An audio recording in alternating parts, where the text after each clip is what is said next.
Un grandioso contenido te traemos en esta nueva edición de Destino Sabor.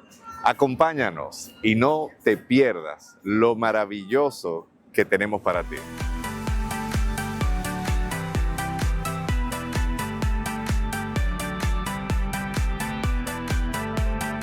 Señores, bienvenidos a este nuevo episodio de Destino Sabor. La historia, el no conocerla, se comete el riesgo de que se pueda volver a repetir. Y hoy tenemos el privilegio de conversar con una mujer cuya voz y legado ha sido fundamentales para preservar la memoria histórica de nuestro país. Luisa de Peña Díaz es directora fundadora del Museo Memorial de la Resistencia Dominicana, un espacio único en su tipo en el Caribe y América Latina, que desde 1995 ha dedicado su vida a rescatar, conservar y contar las historias de los hombres y mujeres que lucharon contra la dictadura de Trujillo y los regímenes posteriores que intentaron silenciar la verdad. Este museo, fruto de más de 15 años de esfuerzo y documentación rigurosa, es hoy un faro de memoria, justicia y educación para las nuevas generaciones. Acompáñennos a descubrir junto a su protagonista lo que significa resistir, recordar y construir futuro desde la memoria.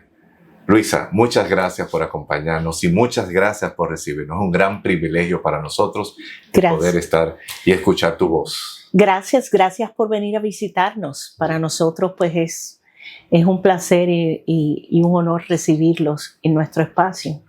Luisa, ¿qué fue lo más difícil en lo personal y en lo profesional de construir este museo en un periodo donde por mucho tiempo se evitó hablar de la historia reciente de la República Dominicana? Siempre abrir camino es difícil. A partir de la apertura del museo ha florecido, vamos a decir, el debate en otro nivel sobre todo lo que pasó. Lo más difícil a nivel profesional, bueno, se mezcla lo profesional con lo personal. Como nosotros tenemos una vinculación personal con toda la resistencia, pues eso pesa. En cuanto a lo profesional,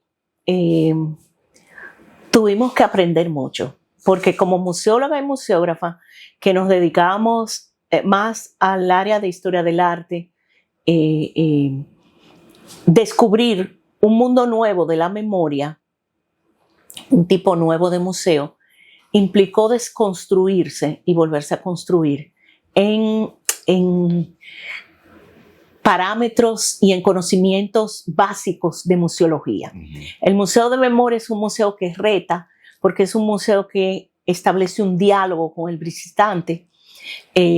Nosotros, eso es lo que es la nueva museología y la museología social. Uno cuando trabaja otras áreas, sobre todo que tienen que ver con historia del arte, no hay ese diálogo.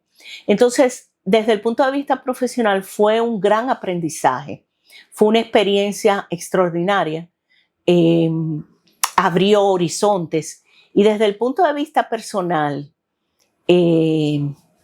sirvió de catarsis hasta un punto, sirvió para uno sentir que estaba cumpliendo con un deber por aquellos que pues se fueron y fueron privados de su voz. Entonces es un conjunto de cosas. Yo recuerdo que todo el museo empieza en 1916, termina en 1978. 1916 y la invasión primera. La ocupación norteamericana, la dictadura militar. Y 1978 hasta la llegada de Antonio Guzmán al poder y sus decretos de liberación de presos políticos, de permitir que el exilio retorne y de la puesta en retiro de los militares sospechosos de violar los derechos humanos. Entonces, durante todo el trayecto del museo, para mí fue bastante fácil, vamos a decir, hasta que llegué a los 12 años de Balaguer. Los 12 años de Balaguer fueron muy difíciles, fueron muy duros, Es una época más reciente, es una época donde hay mayor documentación, sobre todo visual, y es una época que me toca directamente en lo personal, en lo familiar.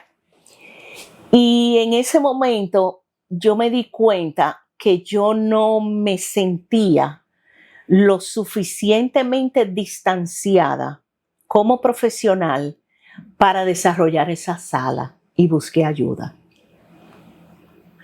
Busqué ayuda porque yo sabía, llegó un momento y cuando yo leía y leía y leía, que me empezaba a sentir afectada emocionalmente. Entonces busqué ayuda para desarrollar la sala, y ahí nosotros teníamos una asesora internacional, Elaine Gurian, que fue subdirectora del Museo del Holocausto de Washington, y es una gurú a nivel de museos a nivel mundial. Entonces, cada vez que uno se encontraba en un bache así, yo llamaba a Elaine y le decía, mira, me está pasando tal cosa, porque ella fue subdirectora y ayudó con todo lo del Museo del Holocausto, pero ella es judía. O sea, que ella estaba en una situación parecida a la mía. Sí. Ella vivió lo único que, claro, ella me llevaba 40 años. Entonces tenía una... Y Elaine siempre me decía, tú nunca vas a poder distanciarte lo suficiente de la memoria, y no tienes por qué hacerlo de la experiencia, porque en museos de memoria es importante esa vinculación, porque eso hace sentir a las víctimas, a los sobrevivientes, que todo lo que vivieron no se está trabajando en forma quirúrgica, sino que se está trabajando respetando todos los sentimientos, todas las experiencias, todas las pérdidas. Entonces, no pretendas, y fue una de las mayores enseñanzas a nivel profesional, no pretendas que vas a repetir en el Museo de Memoria lo que has hecho en otros museos. No, es lo contrario. Y realmente todo el proceso de elaboración del proyecto y construcción del museo es una cosa, y ya una vez abierto el museo es totalmente diferente. Y entonces son nuevas experiencias. En un contexto donde todavía existe mucha resistencia por heridas abiertas de personas que pasaron, tuvieron familia, tuvieron pérdidas, o vieron en carne propia, que todavía tenemos muchos sobrevivientes de esa época, muchas personas que aún viven, ya viejitos, pero... ¿Cómo fue ese proceso de recopilación de testimonios, de documentos, de objetos? ¿Qué periodo duraron? ¿Fue muy tedioso? ¿Fue difícil? Bueno, los museos de memoria y los museos en general nunca dejamos de recopilar. De hecho, ayer mismo se comunicó alguien conmigo porque quería hacer una donación de un testimonio de su tío. Al principio fue muy difícil porque la gente no creía que era posible que el museo se hiciera. La gente no creía en el proyecto. Y hubo gente que se unió a ayudar, unos porque creían y otros porque creían en uno como profesional y dijeron, bueno, vamos a darle la mano a esta muchacha. Tanto es así que nuestro historiador, que fue la columna vertebral del museo, el profesor Franklin Franco, la primera vez que yo hablé con él me dijo, no, pero eso pierde el tiempo. ¿Cómo? No, eso no se puede. Y a mí me tomó un tiempo convencerlo. Cuando él finalmente comprendió el proyecto y vio la dimensión que podía tener el proyecto, y realmente se enamoró del proyecto y se metió de cabeza. Y años después, que veníamos trabajando, que tenemos una reunión con Elaine Gurian, y Elaine Gurian vuelve y explica lo que es un museo de memoria. Cuando ella se va, él me dice, oye, ahora es que yo entiendo lo que tú me decías. Y yo le dije, pero ¿cómo va a ser, don Franklin? Y todas las veces que yo le explicaba, tú no me entendías.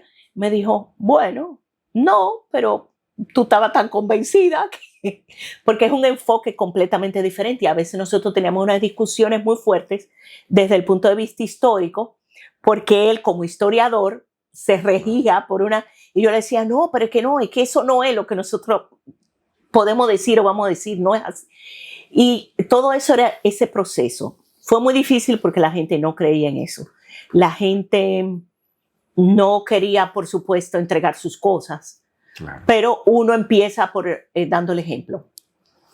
Y la gente allegada fue la que empezó a dar. Entonces, los museos de memoria tienen una característica y es que las colecciones de objetos no son tan importantes como la colección documental.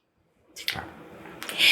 Porque parte de la memoria y del querer borrar la memoria es querer destruir todo vestigio físico de la existencia de esa persona.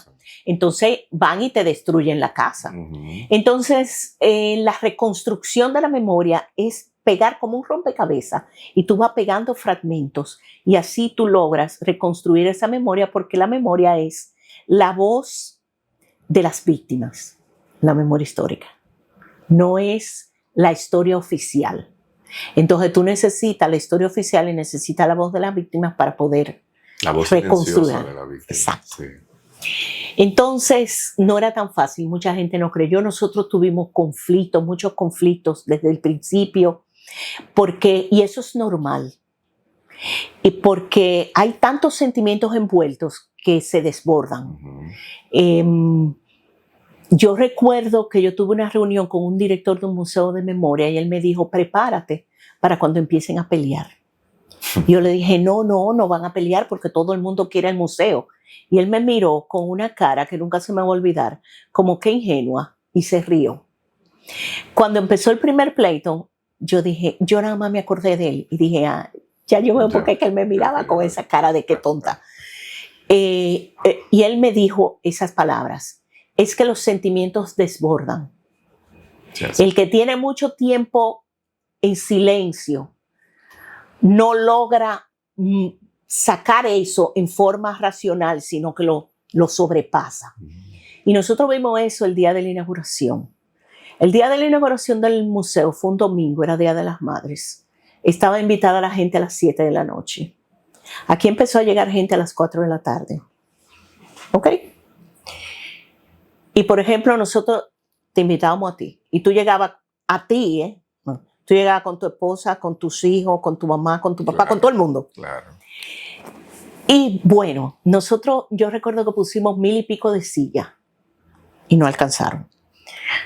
Y nosotros invitamos menos, y la gente entonces, con unos sentimientos, y nosotros habíamos invitado unos directores de otros museos de memoria de otras partes del mundo. Y yo le pregunté a una colega española del museo, le digo, ¿y qué te pareció? Y me dijo, pues Luisa, muy bien. Yo estaba en tercera fila, como me pusiste, pero terminé en 12ª. Y yo le digo, ¿y cómo así, María José? Me dice, bueno, pues, porque empezaron a poner sillas delante de mí, todo el mundo, y entonces todo el mundo matándose por las sillas y queriendo estar adelante, y las familias enteras. Y yo recuerdo que yo vi gente llorar, yo vi gente reír, yo vi gente, porque era el principio de romper con ese silencio y era una herramienta para poder canalizar tantos sentimientos y tantas frustraciones. Yo recuerdo una señora que vino con una foto de su papá y me dijo, me enteré del museo. Fue el grito de desahogo, el museo. Sí. Me enteré del museo y vine a traer la única fotografía que tengo de mi papá. Mi papá se lo llevaron del restaurante Mario allí y al día de hoy todavía yo no sé qué pasó con mi papá. Entonces, el que toda esa gente tenga un lugar donde venir y depositar es algo que debió hacerlo el Estado. Lo hicimos nosotros con apoyo del Estado. Pero es lo que se llama reparación. Es la reparación de una sociedad herida, con heridas abiertas que todavía están abiertas. Entonces fue un proceso muy difícil. Luisa, y como parte de la sostenibilidad, el museo es una herramienta educativa. ¿Qué respuesta han recibido de los jóvenes y los estudiantes hoy día sobre el museo? Bueno, mejor no puede ser, ¿eh? Nosotros recibimos cientos de estudiantes diariamente. Nosotros tenemos un convenio con el Ministerio de Educación. Pero bueno. Y de hecho recibimos fondos del Ministerio de Educación para la operación del museo, o sea, el mantenimiento operativo del museo. Ya para los investigaciones, ese tipo de cosas, pues uno busca fondos por otros lados. Y nosotros dentro del convenio de educación recibimos hasta 40,000 estudiantes del sistema de educación al año. La respuesta, mira, cada vez que a mí me dicen que la juventud no sirve, yo nada más digo, qué divorciado de la realidad está. Porque vienen los grupos de estudiantes y sí, hay muchachos que están descarriados, pero la mayoría no. La mayoría no. No es cierto. Es juventud, señores, no tienen nada más hay que pensar, yo me siento y pienso cuando yo tenía 15 años. Pero no, y los jóvenes, nada más hay que, mira, cuando las cosas se aprietan aquí, porque los museos siempre vivimos al día, ¿no? Con la comida del día. Yo bajo y me pongo a leer los mensajes de los estudiantes en el libro de visita. Y eso automáticamente me hace tomar energía de nuevo. Desde dar las gracias por todo lo que aprendieron, de decir que se sienten orgullosos de ser dominicanos, de decir que quieren contribuir al crecimiento del país. O sea, es una primera semillita que tú siembras. Ya de ahí en adelante, cada uno pues camina por donde puede. Pero el uno contribuir esas herramientas de conocimiento, eso no tiene precio, eso es invaluable. Y los muchachos aquí se portan muy bien y aprenden. Luisa, de las figuras o dentro de la historia de la resistencia dominicana, ¿cuál consideras que aún no ha recibido el reconocimiento que se merece como tal? Y principalmente de las figuras de la historia que muchas veces escuchamos. Tenemos que venir aquí para saber de algunos protagonistas que tuvimos y que no los conocemos fuera del museo. Yo creo que los protagonistas más importantes son los anónimos, y fueron los anónimos, porque es muy difícil decir que alguien no ha recibido el reconocimiento que merece, porque sería como ponerle un valor al sacrificio. Yo pienso que todos los sacrificios son importantes y cuando tú pierdes la vida, ya no hay, o sea, nada supera eso. Entonces, no es tanto el reconocimiento, es más la reparación. Yo pienso que no hay mejor reconocimiento que el que cada uno de nosotros seamos ciudadanos responsables y en el lugar que nos toque hagamos lo que tengamos que hacer en forma responsable y consciente. Esa es la mejor forma de reconocer el sacrificio de todos aquellos que dieron su vida por la libertad y la democracia que hoy disfrutamos. Ahora, debo decir, por ejemplo, las mujeres han sido increíblemente invisibilizadas en toda la historia y en la historia de la resistencia. Y hubo mujeres que jugaron papeles importantes en todos los niveles. Y no son nada más que las hermanas Mirabal, que son las más reconocidas por lo horrendo del crimen.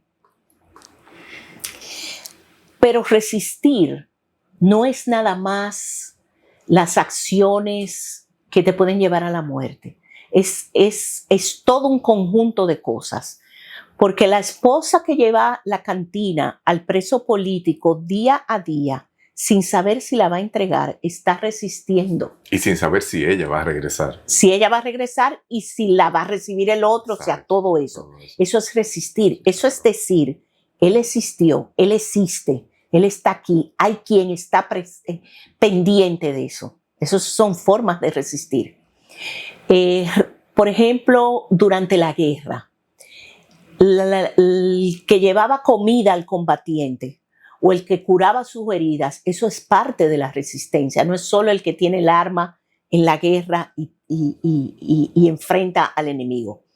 Entonces, todos esos niveles de resistencia, nosotros lo vemos muy claramente cuando uno estudia ese tipo de procesos, donde hay 4 personajes, básicamente: el perpetrador, el observador, las víctimas y la resistencia. Entonces, las víctimas, que son una mayoría, los perpetradores y la resistencia son una minoría, y el observador es la gran cantidad. Cuando la resistencia logra cambiar al observador, ahí es cuando viene el cambio. Entonces, al final, ese observador es el protagonista principal, aunque parezca que es la resistencia, porque es el que realmente logra el cambio, que es el gran pueblo que dice: no, ya, hasta aquí. Aunque los héroes del 30 de mayo son los héroes del 30 de mayo. Y si voy a citar quienes no han sido reconocidos lo suficiente, son los héroes del 30 de mayo, que son los que con su vida pagaron la libertad dominicana, con su sangre. Pero esa sangre vale igual que los del 14 de junio, que los de los anteriores, todas valen igual. Pero esos han sido muy difamados. Luisa, ¿qué riesgo tomamos nosotros como sociedad si dejamos de recordar estas luchas por la libertad y la democracia que hoy vivimos? Bueno, eso es como una persona con amnesia. ¿Cómo tú planificas tu futuro en el presente si tú no conoces tu pasado? El pasado es enseñanza, es experiencia que sirve en el presente para tú construir un mejor futuro. Entonces, las sociedades que viven de espalda a su pasado no construyen un futuro real, construyen un futuro en las nubes, irreal, lo que quisieran, pero no es una realidad. A la hora de que sea una realidad, no va a ser una realidad. Entonces, las sociedades tienen que asumir y afrontar su pasado.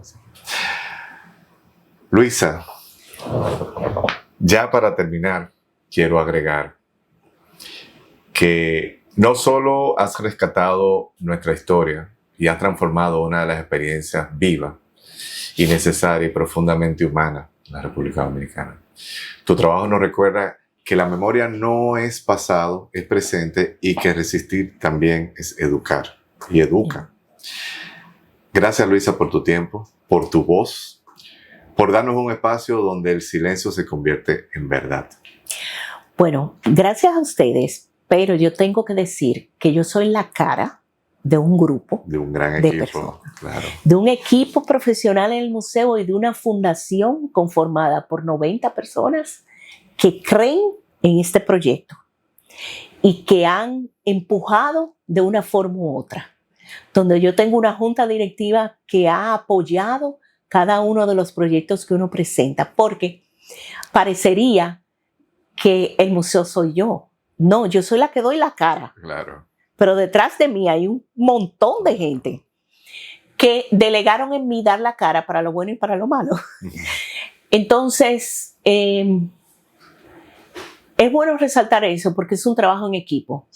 Y lo que se ve en esta institución como trabajo en equipo se puede trasladar a otros ambientes y a otros niveles. Y si nosotros queremos realmente una mejor nación, tenemos que trabajar en equipo.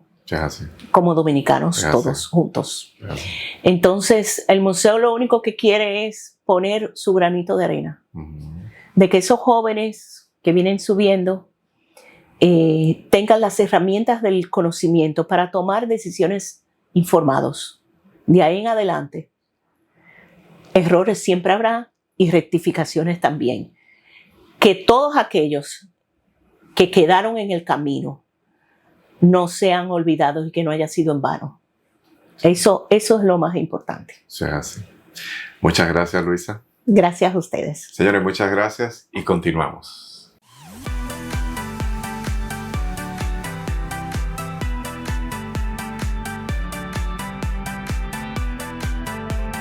En Grabo Estilo, como líderes de la industria promocional en la República Dominicana, con los mejores regalos corporativos de marcas de lujo, uniformes empresariales, placas y trofeos, seguimos creciendo.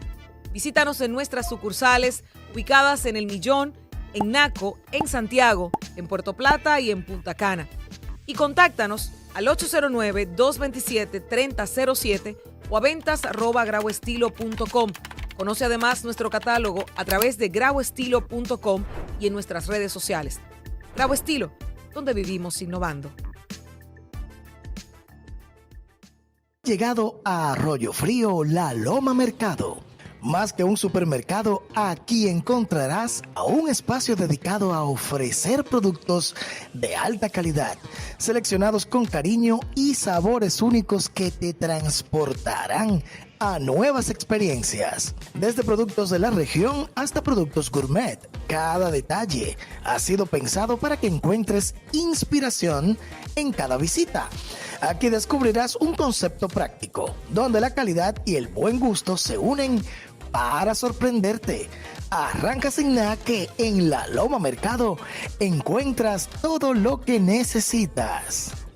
Nuestros horarios son lunes, jueves y domingos de 8 de la mañana a 9 de la noche y viernes y sábados hasta las 10 de la noche. Carretera José Durán, 3959 en Arroyo Frío, Constanza. Contactos en pantalla. La Loma Mercado. Te esperamos.